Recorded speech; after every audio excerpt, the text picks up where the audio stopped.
અમાસના દિવસે આ 4 કામ જરૂરથી કરવા જોઈએ। પહેલું, અમાસ પર કીડીઓને ખાંડ ભેળવેલ લોટ ખવડાવો। આવું કરવાથી તમારા પાપના કર્મોનું પ્રાયશ્ચિત થશે અને સારા કામનું ફળ મળશે। બીજું, અમાસના સાંજના સમયે ઘરના ઈશાન ખૂણામાં ગાયના ઘીનો દીવો પ્રગટાવો। બત્તીમાં રૂના સ્થાન પર લાલ રંગના દોરાનો ઉપયોગ કરો। સાથે જ દીવામાં થોડું કેસર પણ નાખો। આ માં લક્ષ્મીને પ્રસન્ન કરવાનો ઉપાય છે। ત્રીજું, અમાસના દિવસે કોઈ પણ હનુમાનજીના મંદિરે જઈ હનુમાન ચાલીસાનો પાઠ કરો। શક્ય હોય તો હનુમાનજીને ચમેલીનું તેલ પણ ચડાવી શકો છો। આ ઉપાય કરવાથી સાધકની બધી મનોકામના પૂરી થાય છે।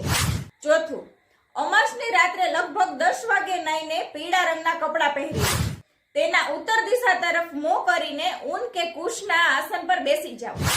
હવે સામે પાટલા પર એક થાળીમાં કેસરથી સ્વસ્તિક કે ઓમ બનાવી